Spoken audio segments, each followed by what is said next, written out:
When the drums fell silent for many years, the community of Adari lived without peace. Though their land was rich and their people hardworking, anger and mistrust ruled the days. Neighbors argued over farmlands, families blamed one another for old wrongs, and the youth fought endlessly, each group believing the other was the enemy.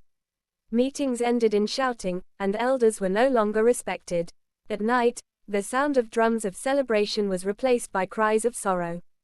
The problem was not a lack of resources, but a lack of understanding. One season, a long drought struck Adari. Crops failed, and hunger did not choose sides. For the first time, the community was forced to gather, not to argue, but to survive.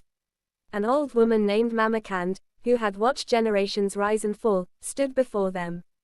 Her voice was soft, yet it carried weight. She said, "We have tried fighting one another, and it has given us nothing. Let us try listening." She proposed a simple solution, a circle of voices.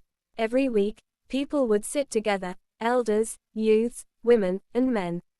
No one would interrupt. Each person would speak only of their pain, not accusations. At first, it felt strange.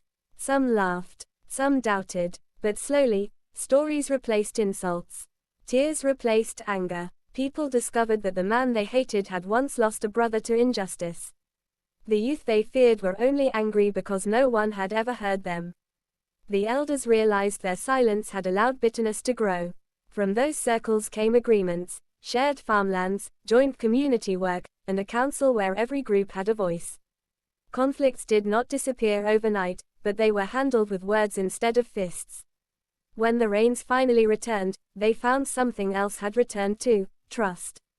Once again, drums were heard in Adari, not for war, but for unity. The people learned that peace did not come from winning fights, but from understanding one another. And from that day on, whenever conflict arose, they remembered the circle, and the wisdom that saved them.